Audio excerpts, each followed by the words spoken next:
É interessante essa questão do Felca e regulação de redes. Novamente, eu posso falar, me parece muito aquele assunto de anistia e bolsonaristas, tá? É um dos assuntos idiotas que eu não gostaria de falar porque eu acho toda essa discussão idiota. Estou só falando porque é o tema que as pessoas querem falar. Eu, por mim, falaria de outros assuntos. Mas, naturalmente, as pessoas só vão vir aqui na live também para acompanhar. Se eu começar a falar dos assuntos que eu gosto, vai ficar um bom número de cracudos, mas o povo nos abandona. Tá? E por que eu achei esse um assunto menor? Porque eu olho, né, naturalmente eu já vi algumas críticas, eu olho todos os elementos envolvidos na causa, até, eu não chamo de histeria, porque não acho histérico o que tá, vamos dizer, você denunciar influenciadores que estão, enfim, né, usando crianças para seus fins comerciais e midiáticos. Mas eu fico curioso como a imprensa comprou o caso com o Felca e como a imprensa e as empresas de Big Tech reagiram quando outras pessoas o fizeram, né? Realmente, quando levantaram o lance que aquela Fontanelli, ela foi pra cima desse Rítalo, e ela tomou um processo e teve que tirar o conteúdo do ar, eu fico, né? Quando eu vejo, naturalmente, Felipe Neto e Sleeping Giants se aproveitando do assunto pra poder levar a agenda do PL 26, 28, eu também fico...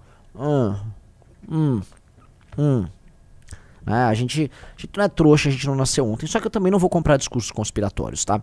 E digo isso, eu vou começar com bastidores. Eu estava em Brasília, você começa a conversar com as pessoas. Eu conheço quem trabalha, por exemplo, em nome das empresas de Big Tech, né, que fazem o seu trabalho representativo lá no Congresso. E conversando com alguns, né, eu ouvi algumas coisas interessantes, né? De não vou falar de qual rede social ele trabalha, o que eu ouvi foi bem louco. Ele falou, olha, quando eu vi o vídeo do Felca, eu na hora suspeitei.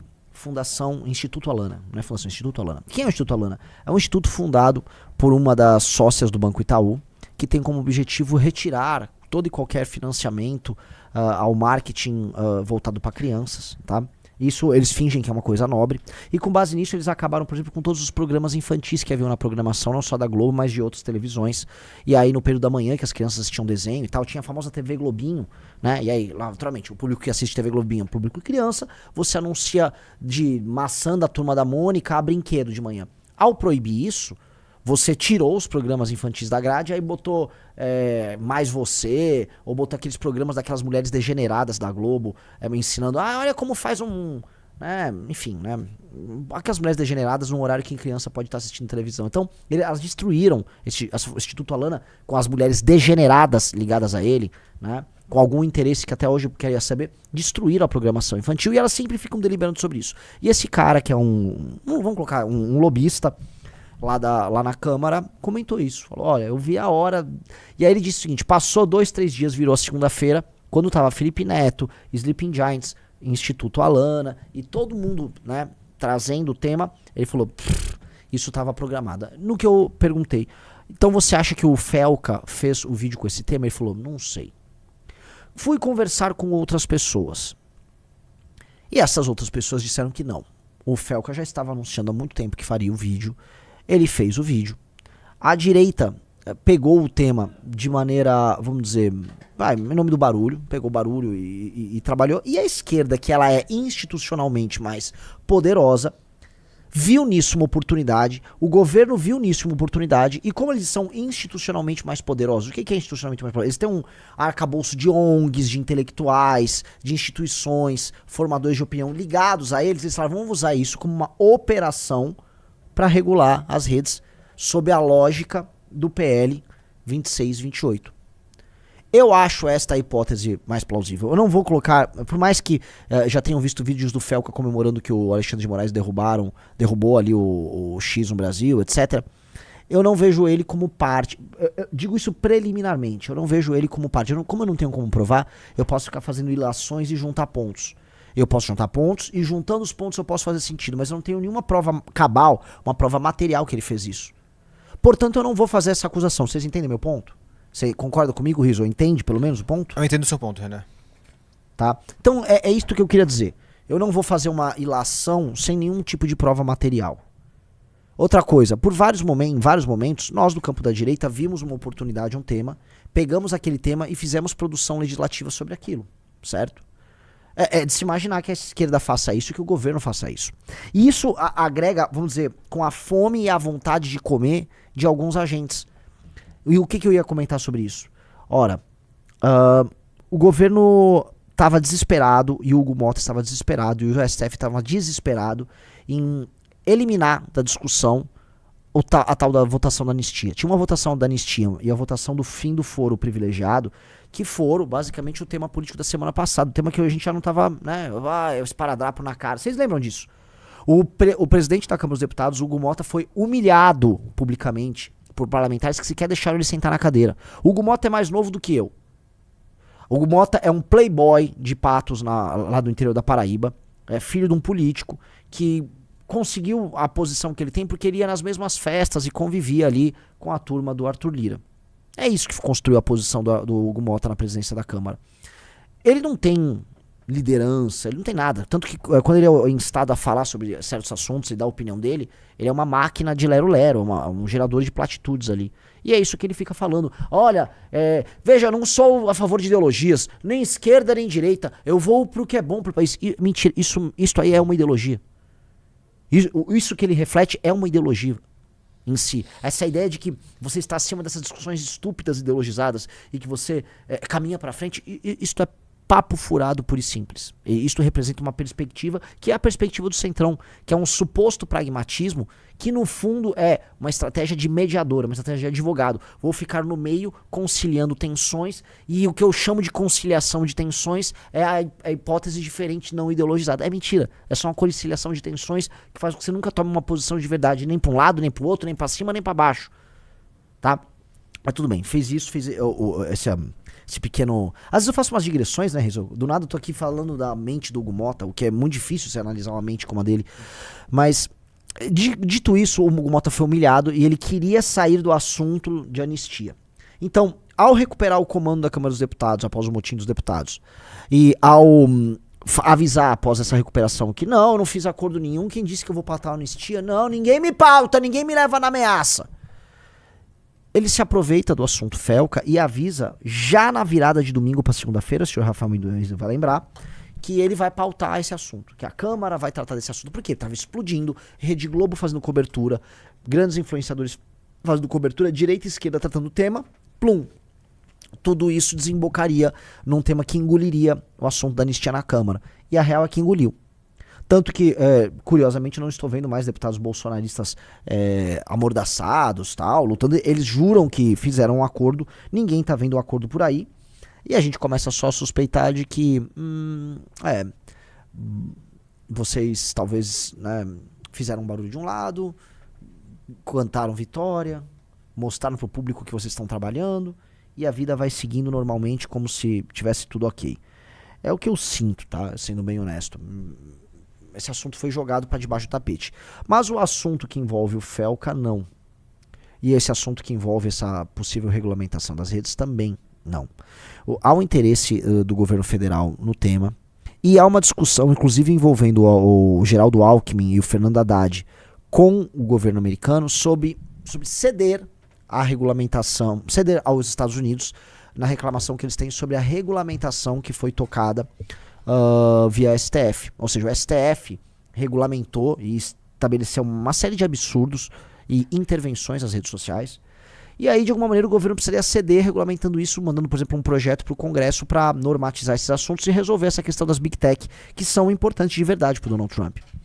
Eu acho curioso que, após a implementação da taxação, o governo ele vá partir para uma linha de avançar nesse tensionamento com os Estados Unidos. Não sei se o Rafael Almeida Rizzo aqui, que está me acompanhando, concorda, né? Seria um aumento das tensões com o governo americano. E o que a gente tem aí como matéria da Folha, que acho que vai nos entregando algumas pistas, é isso aqui, ó. Lula diz que finaliza nesta quarta projeto de regulamentação de Big Techs após vídeo de Felca. Petista diz que Janja estava certo ao abordar tema com o líder da China, Xi Jinping. Né? Como é que é? Então qual é a regulamentação? É o PL 2628, né? É um projeto próprio. Veja, a Janja se pronunciou. Janja volta a defender a regulamentação das redes sociais após o vídeo de Felca sobre sexualização de menores e afirma que as redes sociais não são um ambiente seguro para crianças e adolescentes. Essa foi Janja, né? Que não foi eleita pra P nenhuma e que fica aí opinando como se fosse, né, uma rainha. Enfim, né? Eu acho isso tudo fascinante. Fascinante. Eles querem deliberar novamente sobre as redes sociais. Eles estão falando, né? Há uma discussão sobre um firewall aqui, né? Que, vamos dizer, cria aqui no Brasil uma espécie de uma lógica, um sistema próprio, invadindo prerrogativas das próprias redes sociais. Naturalmente, isso contraria o interesse não só dessas empresas, mas dos Estados Unidos da América em si. E o que a gente passa a ter aqui é um clima um tanto quanto estranho e de ampla desconfiança. A esquerda usar a temática das crianças para regulamentar a rede social, veja, é de um cinismo atroz, né? E lá vou eu denunciar a hipocrisia da esquerda, porque é a mesma esquerda que acha natural, não só nas redes sociais, mas em paradas gays, em Netflix, em televisão, fazerem propaganda trans. Então, para essas pessoas, para essas bizarrices, volto a colocar, para essas aberrações morais da esquerda brasileira, tá? Você tentar influenciar crianças, em geral gays, porque em geral são meninos homossexuais e meninas homossexuais que estão confusos com o próprio corpo, com a própria identidade, a tomar uma decisão corajosa, que seria fazer uma cirurgia ou um tratamento químico pra mudar seu sexo. Pra eles isso é bacana. Pra eles isso, nossa, né? E aí essas pessoas largam esse assunto de lado. Também largam outros elementos de sexualização voltado pra criança, que eles sempre fecharam os olhos. E agora eles começam, não, né? Em nome das nossas crianças, que nós topamos, inclusive, que façam tratamentos com hormônios extremamente controversos, nós vamos regulamentar todas as redes.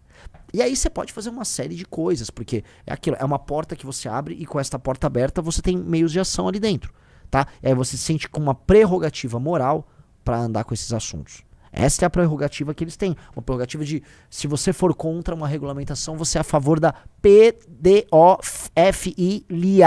tá? Não é? Então, esse é um jogo em que eles ficam numa posição, né, aparentemente moral interessante.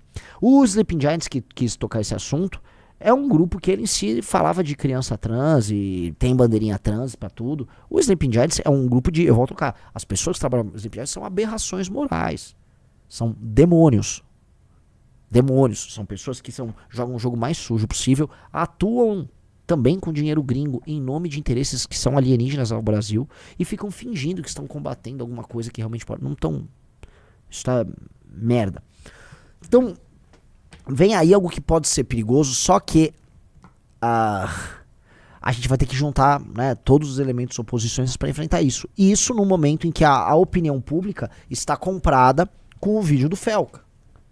Então a pessoa fica com a visão turva. E esse é o problema. O vídeo dele traz uma denúncia que não é nova.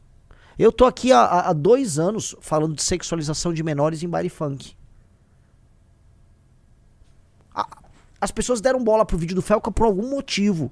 Porque o que ele mostrou ali, zilhões de outras pessoas mostram e comentam. Porra, o Tim Lopes, nos anos 90, foi morto pelo Comando Vermelho porque ele estava fazendo uma matéria que mostrava que jovens na periferia não são apenas sexualizadas, elas eram praticamente mantidas como escravas sexuais pelo tráfico de drogas.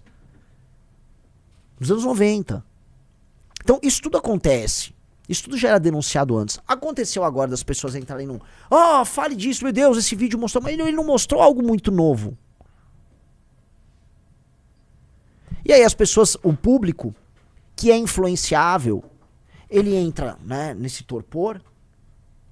E aí ele, né, façam algo. Calma aí, façam o quê? Vamos lembrar. Toda vez que o grande público, que a massa brasileira entra nessa paranoia ou nessa loucura, sai merda. Me lembro da Revolução Caminhoneira, quando houve uma greve completamente picareta e estúpida de caminhoneiros. 2017, Riso? 2018. 2018. E quando a gente falou contra, a gente foi cancelado já na direita. Não, que absurdo, MBL. Né? Por quê? Porque chegou a ter 80% de apoio popular para uma greve que prejudicava as pessoas. Greve que foi resolvida basicamente com um acordo picareta do governo Temer com os caminhoneiros, né? Aumentando o subsídio daqui, ou seja, tirou grana da classe média otária que ficou orgulhosa com bandeira do Brasil, pegando fila pra abastecer o carro. Ai, estou aqui pegando fila pra abastecer o carro com a bandeira do Brasil, porque os caminhoneiros estão dando por mim. Bastou mandar umas migalhinhas lá pro caminhoneiro, o caminhoneiro abandonou a luta pelo Brasil. E os otários ficaram lá pegando fila. Então o brasileiro, quando entra na pira, né? E aí, vamos dizer, prosseguindo, a coisa começa a ficar interessante. Parece que, assim, a gente não tem uma legislação já muito dura sobre todos esses assuntos. Nós temos. Você já tem o Instituto da Criança e do Adolescente, o Estatuto da Criança e do Adolescente. Você tem lei, o Marco Civil já trata disso. O que você não tem é vontade do Estado em atuar em nada que envolva isso. O Estado não quer atuar. Quando aquela vagabunda daquela MC que usa aparelho, qual é o nome daquela MC que usa aparelho? Pipoquinha. Pipoquinha. Ficar fazendo show pra menor, vê se o Estado tava muito preocupado. Não! Se você denunciava, você era moralista, o moralismo, não sei o quê. O Estado poderia, via poder executivo, ter uma força-tarefa combatendo tudo isso, sem precisar agora a gente criar legislação nova nenhuma que envolva redes sociais. O Estado poderia muito bem atuar, porque esses crimes que são cometidos no mundo concreto e no mundo virtual são facilmente enquadráveis e você pode buscar, atuar e pegar. Por que diabos não agem? Por que diabos nunca agiram? É sempre a lógica. Pânico moral, esquerda comprou o assunto, e aí vem uma regulamentação de um outro tema, sem tratar objetivamente desse. E aí nos lembramos. Qual o papel hoje do Estado, dessa vagabunda, dessa mulher casada com esse leproso fedendo a cachaça? Não vou usar nomes, mas eu acho que tá bem claro, né? A vagabunda casada com o leproso que fede a cachaça. Por que ela não tá preocupada com a sexualização de menores naquelas favelas que esse governo de merda entra pra ficar fazendo acordo com o tráfico? Por que a vagabunda casada com o pudim de cachaça não se preocupa justamente com a gravidez na adolescência que acontece nessas favelas? Ela não se preocupa. Não há preocupação nenhuma, isso pelo contrário. Eles fazem libelos, eles escrevem, né, textos, fazem discursos em homenagem à liberdade, não só do MC Oruan, mas todo MC, de organizar essas mesmas festas em que menores estão sendo sexualizadas, eu vou falar, abusadas sexualmente, por vezes sem nem perceber, à luz do dia. E isso sem prejuízo de prender aquele raitalo, e os pais daquela Camilinha, sem nenhum prejuízo. Isso era um ato de vontade do Poder Executivo, do Ministério da Justiça. Monte uma força-tarefa. O perfil Homem é Bom botou aí. O Arthur denunciou o Marajó e nada foi feito. O Arthur foi pra Marajó junto com o Faustino. Vamos lembrar. Ele foi lá. Ele mostrou que a mãe oferecia lá naquela ilha infernal de Marajó pra mostrar que o problema do Brasil é também o povo. Porque parece que o povo é bom. O povo é bom, pena que os... Não, o povo é uma merda também. Ele foi lá na ilha de Marajó, aquele pedaço de inferno na terra, e a mãe oferece a criança pra homem, pra marmanjo. O Arthur provou, ele mostrou. O que aconteceu? Tomou processo. Tomou processo. Foi aquele degenerado do canal Meteora, aquela aberração humana, aquele sujeito feio que dá dó, né? Tomou um tapa da mãe quando nasceu, ficou todo deformado, ficar insinuando que o Arthur poderia ter abusado daquelas moças. Você lembra disso? Vamos falar mais de... Parabéns, Rafael Mendes. Vamos lembrar aqui do Queer Museu? Da criança viada no Queer Museu? Dessas imagens de criança seminuas que eram... isso é arte. Porque um viado pedófilo... eu sou um artista, vou fazer aqui, ó... Aí era permitido. Então você criava toda a indústria da sexualização, você valida a sexualização infantil como arte, e se você reclama, você tá querendo censurar. Veja, não fomos nós aí no Queer Museu fechar aquela exposição de merda. Hoje eu me arrependo. Queria eu ter ido lá, tacar fogo naquela merda. Queria eu ter ido lá, tacar fogo naquela merda. Naquele bando de bizarro. Uma das peças que tinha no Queer Museu era um macacão que você vestia para abraçar sua amiguinha ou seu amiguinho, em que a menina assumia um corpo do menino e o menino assumia um corpo de menina, e eles ficavam fazendo uma felação nova para se descobrir. Entendi. Todas essas coisas estavam acontecendo à luz do dia. Não precisavam de felca pra porra nenhuma. Eu não tô achando, Renan, mas eu lembro que tinha uma... Acho que isso aqui, ó. No Man também, ó. O peladão do Man? Mas era arte, né?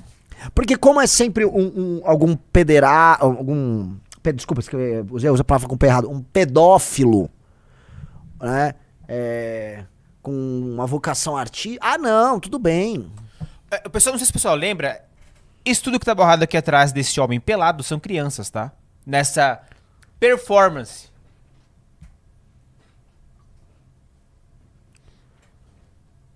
E aí, eu olho assim, entendi. Ah, agora o Estado tá preocupado. Agora a esquerda tá preocupada com criança? A esquerda não tá preocupada, nunca teve preocupada com criança. Nunca teve. O governo Bolsonaro, que era de direita, poderia ter feito mais sobre o assunto. Olha, cara, não há tema que o governo Bolsonaro não poderia ter feito mais. O governo Bolsonaro era tomado de picaretas e gente de inteligência média. Não é que é inteligência baixa, eram pessoas de inteligência média.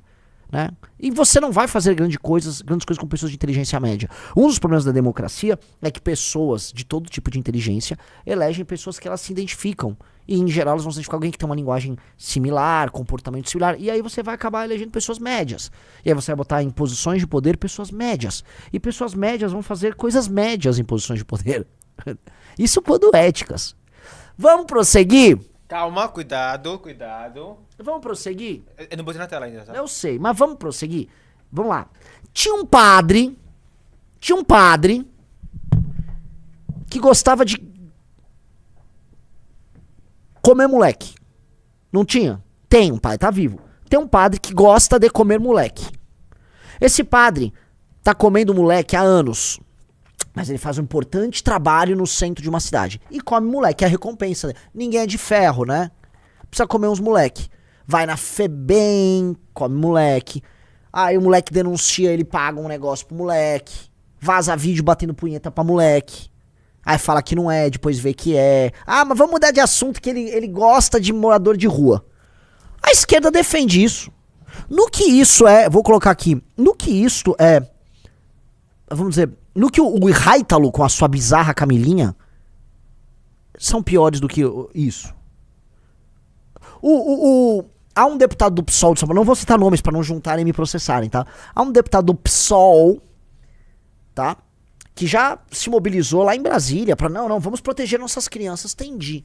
O mesmo deputado que quando vê um padre que gosta de fuder moleque, tira foto e entendi.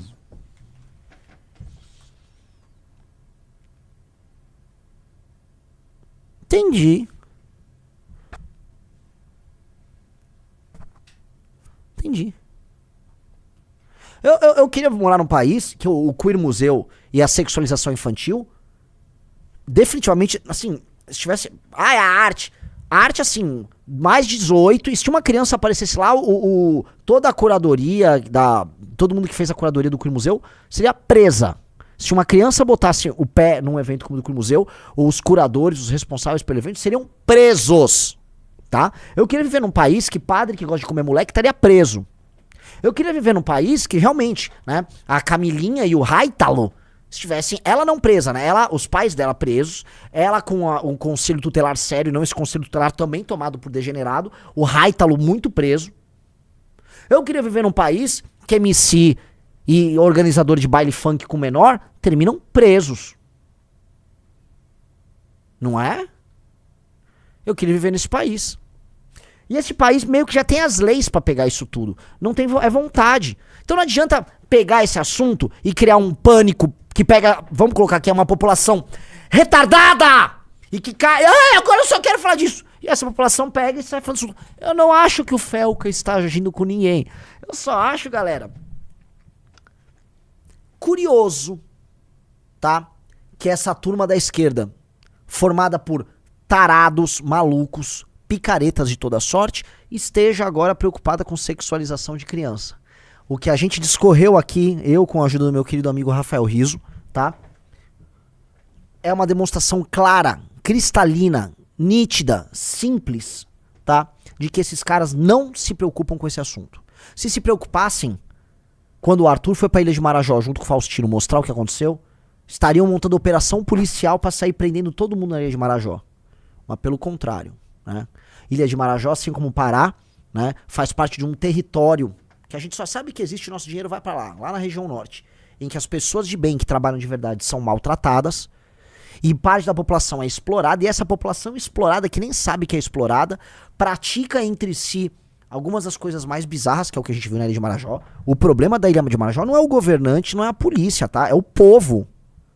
Ninguém obrigou a mãe a oferecer filha pra forasteiro comer na Ilha de Marajó. É a mãe que oferece a filha.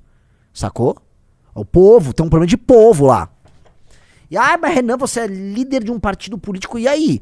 Eu vou vender a consciência, vou ficar falando, não, é um povo maravilhoso lá na Ilha de Marajó, ele só o quê? Só é coisa muito antiga, vamos colocar aqui, assim, a humanidade já sabe que você ficar oferecendo filha pra forasteiro é um negócio velho, né? É um negócio, assim, errado há muito tempo, né? Não chegou esse conhecimento lá? Né? Então, assim, não me incluam nessa massa de malandros que tá atrás dessa história. Nem incluam o Movimento Brasil Livre. Todos os governadores estaduais, presidente da República, Ministério da Justiça, o super poderoso STF, todos dispõem de meios, através da nossa legislação vigente, para fechar baile funk, acabar com a prostituição na Ilha de Marajó, para punir pedófilo de internet, pra punir criador de conteúdo pra rede social picareta. Todo mundo dispõe de meio. Operações policiais, fazer uso da Polícia Federal, todo mundo tem os meios de ação. Não faz porque não quer, não faz porque não acredita, e vamos botar aí, boa parte desses agentes políticos não fazem porque eles praticam isso na sua vida. Aí você, o que você tá falando, Renan? Não sou um QAnon teórico de conspiração, mas eu sei o que eu vi com a história de determinado padre. Eu sei o que eu vi quando eu vi que a imprensa tentou abafar a história. Eu sei o que eu vi quando eu vi, vamos dizer, setores do judiciário querendo abafar a história. Eu sei de tudo o que eu vi. Tá? Essa história toda é muito estranha. Muito estranha. Muito estranha.